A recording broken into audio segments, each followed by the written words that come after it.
Une voix capable de faire pleurer des millions de personnes. Un génie musical vénéré comme un prophète de la soul. Mais derrière le falsetto angélique se cachait un homme capable de tenir un couteau contre la gorge de sa propre femme en murmurant « Provoque-moi pour que je puisse nous libérer tous les deux de cette misère ». Pendant des décennies, Anna Gordy et Janice Hunter ont gardé le silence. Aujourd'hui, leurs témoignages révèlent une vérité si dérangeante qu'elle redéfinit complètement l'héritage de Marvin Gaye. Mais avant de plonger dans cette histoire bouleversante, abonnez-vous immédiatement à Les Célébrités du Monde et activez la cloche de notification. C'est grâce à votre soutien inestimable que nous pouvons continuer à vous révéler les vérités enfouies derrière les plus grandes légendes de la musique. Accrochez-vous, ce que vous allez découvrir va vous choquer. La première fois que Janice Hunter a posé les yeux sur Marvin Gaye en chair et en os, elle n'était pas une jeune femme ordinaire rencontrant une célébrité. Elle était une adolescente émotionnellement affamée, déjà obsédée par cet homme depuis l'enfance, accrochée à sa voix comme à une bouée de sauvetage dans un océan de solitude. Depuis des années, elle le regardait à la télévision, elle fantasmait sur lui, elle rêvait qu'un jour, d'une manière ou d'une autre, leurs chemins se croiseraient. Et lorsque ce moment est finalement arrivé dans un studio de Los Angeles, ce n'était pas une simple rencontre, c'était l'accomplissement d'une prophétie qu'elle s'était elle-même créée. Si cette histoire vous captive déjà, n'oubliez pas de vous abonner. Dans son mémoire déchirant After the Dance, écrit avec David Ritz, Janice décrit cet instant avec une clarté presque douloureuse. Cette nuit-là, mon univers a basculé. J'avais rencontré l'amour de ma vie. Mais sous cette magie apparente se cachait déjà une tension toxique. Marvin n'était pas libre, il était toujours légalement marié à Anna Gordy, la sœur du fondateur de Motown, Berry Gordy. Et dans le monde hermétique de Motown Records, tout le monde savait ce que signifiait pour Marvin de poursuivre ouvertement une nouvelle conquête alors qu'il portait encore l'alliance d'une Gordy. Le scandale ne repoussait pas Marvin, au contraire, comme Janice l'écrira plus tard avec une lucidité glaçante, le scandale excitait l'esprit rebelle de Marvin. Leur relation s'est enflammée avec une violence presque destructrice, trop vite, trop intense, trop instable pour survivre. Marvin ne s'est pas contenté de tomber amoureux, il a commencé à revendiquer, à posséder, à contrôler. Il l'a immédiatement entraîné dans son univers chaotique, un appartement pratiquement vide, un entourage composé de toxicomanes et de parasites, et même la présence constante de son assistant Abby, un drogué qui dormait sur le canapé du salon. Janice, encore naïve émotionnellement, a confondu cette instabilité avec de l'intimité, cette intensité malsaine avec de la dévotion. Restez avec nous et abonnez-vous pour découvrir jusqu'où est allée cette obsession. Lorsqu'ils sont devenus physiquement intimes, elle a décrit leur connexion sexuelle comme explosive. Dans son mémoire, elle écrit sans détour « Nous faisions l'amour à chaque occasion, nuit et jour. Nous n'avons jamais utilisé de contraception. Il était évident que Marvin voulait un enfant, et je n'ai rien fait pour l'empêcher. » C'est précisément à ce moment que la romance s'est transformée en cauchemar. Marvin ne voulait pas simplement aimer Janice, il avait besoin d'elle d'une manière obsessionnelle, possessive, suffocante. Il cherchait activement à l'éloigner de tout ce qui constituait une vie normale, l'école, les amis, les activités ordinaires. Tout endroit où d'autres hommes pourraient la remarquer devenait une menace. Sa jalousie n'était pas discrète, elle était brutale, ouverte, presque fière. « Je ne veux pas te partager », lui répétait-il constamment, présentant chaque homme qu'elle croisait comme un rival potentiel. Ce n'était pas de l'insécurité romantique, c'était de la domination psychologique déguisée en amour. Et parfois, il ne prenait même pas la peine de dissimuler sa cruauté. Dans l'un des épisodes les plus humiliants que rencontre Janice, Marvin l'a conduit chez Anna Gordy pour récupérer son fils. Il a laissé Janice figée sur le siège passager comme une pièce à conviction vivante, une insulte ambulante. Anna est sortie de la maison, elle a fixé cette jeune femme dans la voiture et elle a prononcé une phrase qui résonne encore décennies plus tard, glaciale et définitive. « Je voulais juste voir à quoi ressemble quelqu'un comme toi. Maintenant que je t'ai vu, ne ramène jamais ça ici. » Janice a à peine osé ouvrir la fenêtre. Peu après cette humiliation publique, Janice est tombée enceinte. Puis elle a fait un focus. Marvin la consolait, mais même sa compassion était traversée d'une fixation dérangeante. Il parlait comme si l'enfant perdu avait nécessairement dû être un garçon, comme si perdre une fille potentielle était moins tragique. Lorsqu'elle a finalement donné naissance à leur premier enfant en 1974, une fille qu'ils ont nommée Nona, Janice a révélé quelque chose d'absolument déchirant. Ses premiers mots à Marvin après l'accouchement n'ont pas été « Regarde notre magnifique bébé » ou « Je t'aime », non, elle a dit « Je suis désolée ». Si cette révélation vous choque, montrez votre soutien en vous abonnant. Une excuse, parce qu'elle avait déjà perçu la déception dans le regard de Marvin, parce qu'elle n'avait pas donné naissance à l'héritier mâle qu'il désirait. C'est à cet instant précis que l'amour a commencé à ressembler plus à une pression écrasante qu'à une chaleur protectrice. Après la grossesse, le contrôle de Marvin s'est transformé en cruauté pure.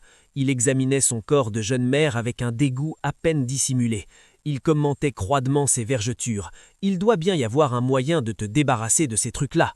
Il avait désiré qu'elle devienne mère, mais il ne supportait pas les conséquences visuelles de la maternité. Voilà ce que le silence de Janice a simulé pendant des décennies. Marvin Gaye ne brisait pas simplement les cœurs, il déformait les réalités, il manipulait les émotions, il poussait les gens vers des situations destructrices, puis les punissait pour avoir réagi comme des êtres humains normaux. Dans l'un des souvenirs les plus dérangeants de son mémoire, Janice raconte une nuit où ils étaient tous les deux intoxiqués. Marijuana, cocaïne, tout était flou. Et Marvin a proposé une expérience sexuelle impliquant un autre couple. Janice n'en voulait pas, mais elle craignait de le perdre. Elle craignait sa colère. Alors elle a accepté. N'oubliez pas de vous abonner pour connaître la suite de cette descente. Marvin s'est positionné comme l'orchestrateur de cette scène, le metteur en scène de sa propre fantaisie perverse. Mais ensuite, lorsque Janice n'a pas réagi exactement comme il l'espérait, il a retourné le moment en humiliation cruelle. « Tu as adoré ça, n'est-ce pas ?» insistait-il avec un sourire sadique. Quand elle répondait non, il refusait de l'accepter. Il l'accusait d'être sauvage, insatiable, débauché. Il la faisait se sentir sale jusqu'à ce qu'elle craque émotionnellement. « Ce n'était pas mon rêve, Marvin, c'était le tien », a-t-elle finalement hurlé à travers ses larmes. Sa réponse a exposé toute la cruauté psychologique qui se cachait derrière le fantasme. Vivre la pureté devenir perversité est une chose fascinante, a-t-il murmuré avec une froideur clinique. Tu étais mon ange, mais maintenant tu es tombé. C'est excitant de te voir tomber. Cette phrase n'est pas seulement choquante, elle révèle un sadisme psychologique profond. Janice ne vivait pas avec un homme ordinaire, même pas avec un artiste tourmenté ordinaire.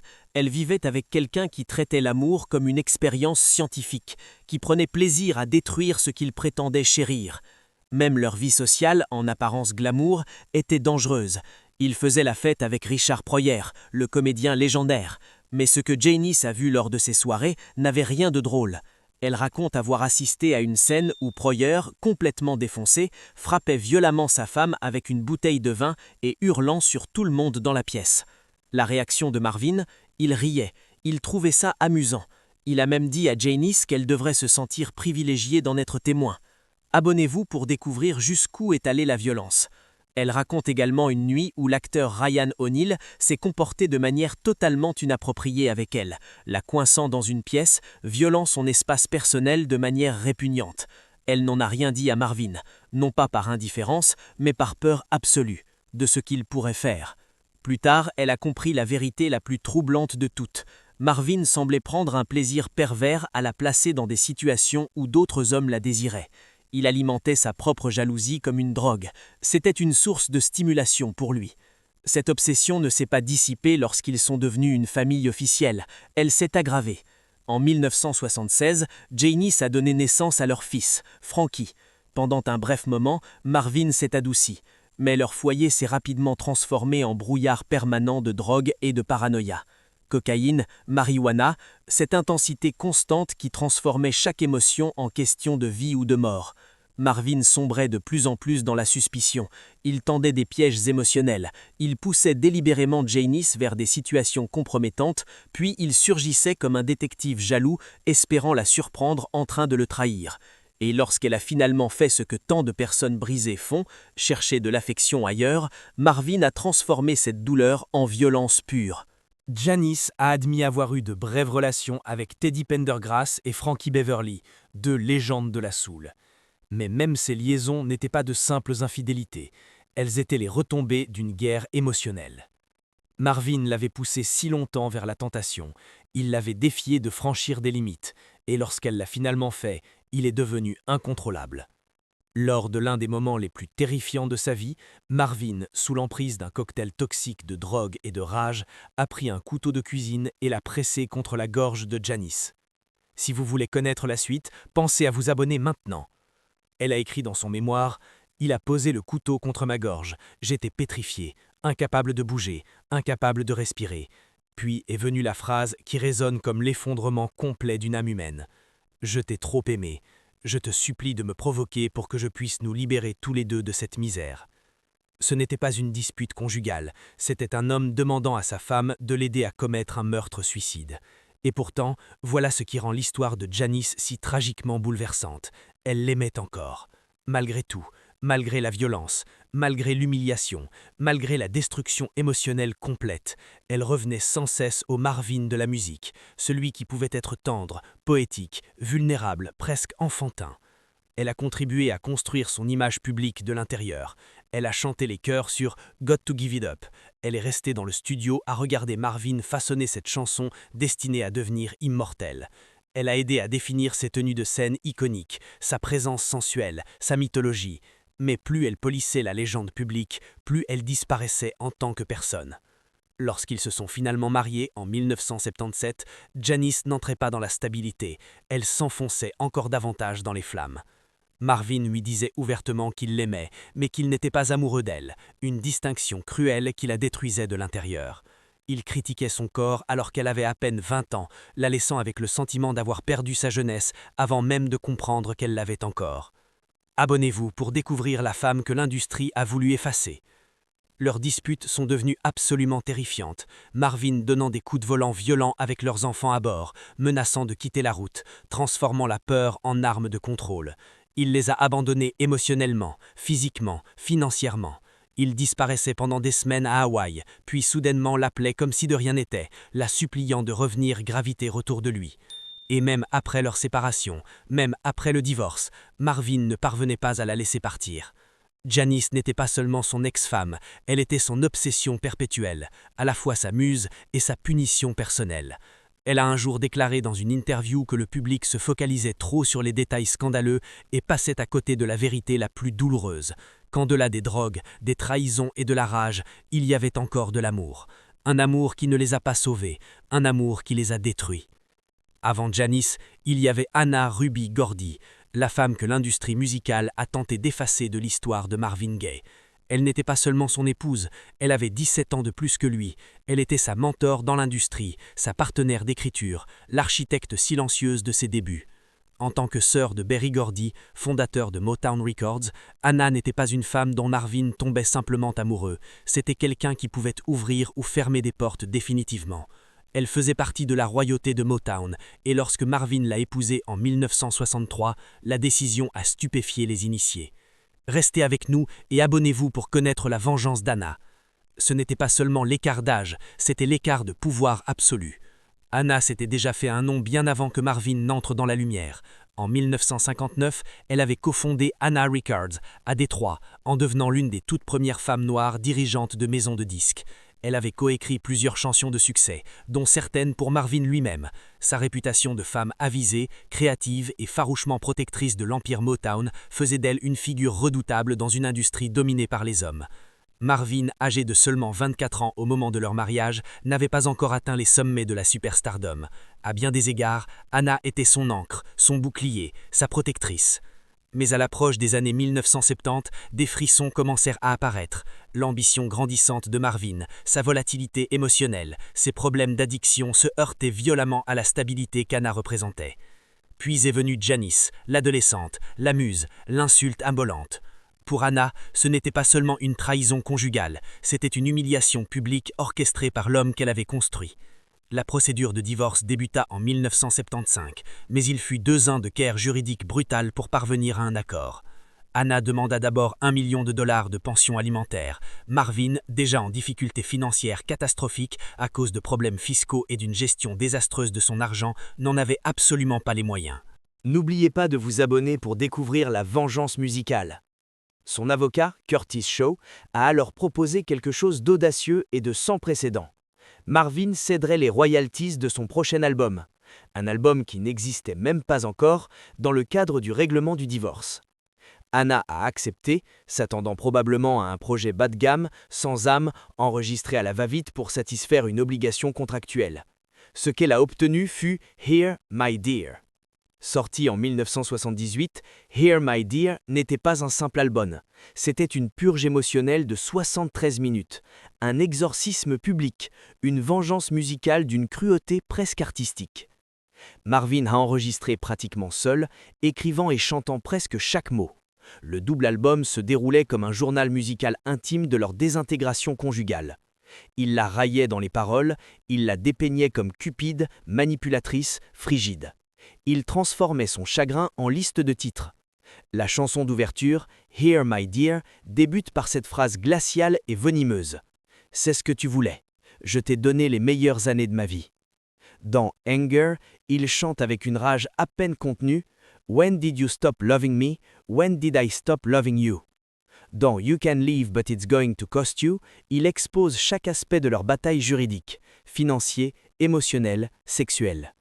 Abonnez-vous pour découvrir la réconciliation improbable. Anna était furieuse, humiliée publiquement. Elle a sérieusement envisagé de poursuivre Marvin pour diffamation. La pochette elle-même, conçue comme une salle d'audience avec Marvin tendant un disque vinyle à un juge, était une gifle supplémentaire. Et pourtant, Marvin a refusé de reculer. Il a déclaré aux journalistes qu'il disait simplement la vérité, que Here My Dear était sa manière de traverser la douleur. Des années plus tard, les critiques musicaux salueront l'album comme l'un des disques de rupture les plus crus et émotionnellement honnêtes de tous les temps. Une confession brutale avant l'ère des réseaux sociaux. Mais pour Anna, c'était une torture publique mise en musique. Pourtant, même l'amertume la plus profonde peut s'adoucir avec le temps.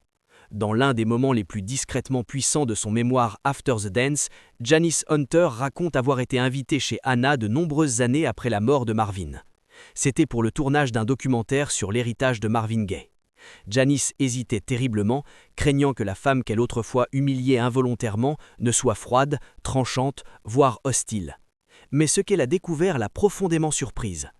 Si cette réconciliation vous touche, montrez votre soutien en vous abonnant. Anna s'est montrée gracieuse, chaleureuse, presque maternelle. Lors d'une pause du tournage, Janice lui a demandé de lui parler en privé. En larmes, elle s'est excusée. « Si j'ai fait quoi que ce soit pour te blesser, je veux que tu saches que je suis profondément désolée. Ce n'était jamais mon intention.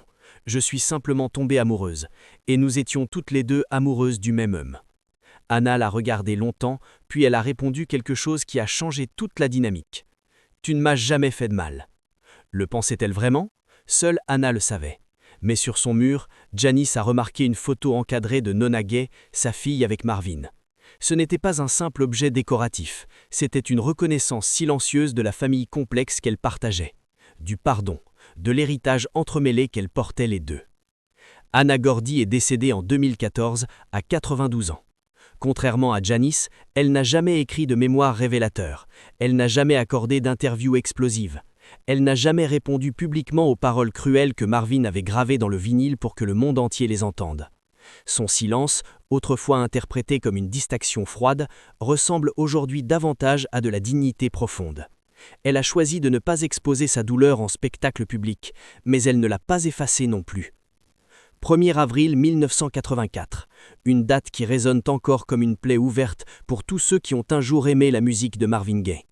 C'était le dimanche des Rameaux, à un jour seulement de ce qui aurait dû être son 45e anniversaire. Au lieu d'une célébration, le monde s'est réveillé face à des gros titres absolument sidérants. Marvin Gaye, la voix de la vulnérabilité et de la sensualité, avait été abattu. Et pas par un inconnu, pas par un fan déséquilibré, pas même par le système qu'il dénonçait dans ses chansons. Il a été tué par son propre père, Marvin Gaye Sr., dans la maison familiale de West Adams à Los Angeles. Abonnez-vous pour connaître les détails glaçants de cette tragédie. Les détails sont absolument glaçants. Marvin avait intervenu dans une dispute violente entre ses parents. Après des années de tensions émotionnelles, de pression religieuse et de traumatismes non résolus entre père et fils, tout a explosé en violence physique. Selon les rapports de police, Marvin aurait poussé ou battu son père après l'avoir entendu rabaisser sa mère. En réponse, Marvin Gaye Sr. a saisi un pistolet, ironiquement un Smith & Wesson calibre 38 que Marvin lui avait offert quelques mois plus tôt, et a tiré 2 fois sur son fils. La première balle a pénétré la poitrine de Marvin, transperçant son cœur. La seconde a atteint son épaule. Il s'est écroulé sur le sol de sa chambre à 12h38. Il a été déclaré mort au California Hospital Medical Center à 13h01. Le monde a perdu une icône. Ses enfants ont perdu un père. Et Janice a perdu l'homme qui l'avait à la fois détruite et définie. Elle n'avait que 29 ans. Dans les années qui ont suivi, la bataille pour protéger l'héritage de Marvin est passée à ses enfants. En 2015, ils ont intenté un procès retentissant contre Pharrell Williams et Robin Thicke, accusant leur tube Blurred Lines d'avoir plagié Got to Give It Up. Janice avait été dans le studio lors de l'enregistrement original, elle connaissait cette chanson comme un battement de cœur. Le jury leur a donné raison. La succession a obtenu plus de 5 millions de dollars de dommages et intérêts. N'oubliez pas de vous abonner pour connaître la fin de cette saga. Puis le 6 décembre 2022, Janice Hunter Gay est décédée à son domicile dans le Rhode Island. Elle avait 66 ans. La cause de son décès n'a jamais été rendue publique. Ses enfants, Nona et Frankie, ont confirmé sa disparition dans un communiqué d'une force silencieuse. Elle a fait de son mieux pour préserver son héritage. Elle voulait que tout le monde connaisse l'homme dont elle est tombée amoureuse. Janice ne s'est jamais remariée. Elle a vécu la plupart de ses dernières années dans une dignité discrète, gérant la carrière de Nona et entretenant l'héritage musical de Marvin. Aujourd'hui, alors que les 2 épouses de Marvin ont disparu, la vérité de son héritage repose dans un équilibre précaire entre la génialité et la monstruosité.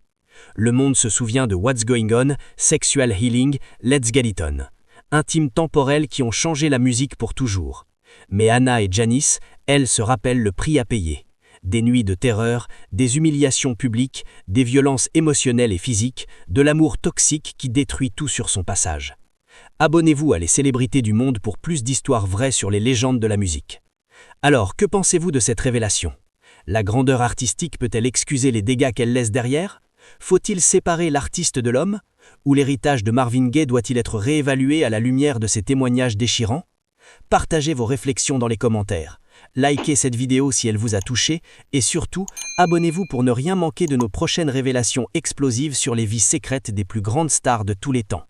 De la voix angélique au couteau contre la gorge, Marvin Gaye restera toujours une des figures les plus complexes et les plus troublantes de l'histoire de la musique. Merci d'avoir regardé. On se retrouve très vite pour une nouvelle histoire extraordinaire. À très vite sur Les Célébrités du Monde.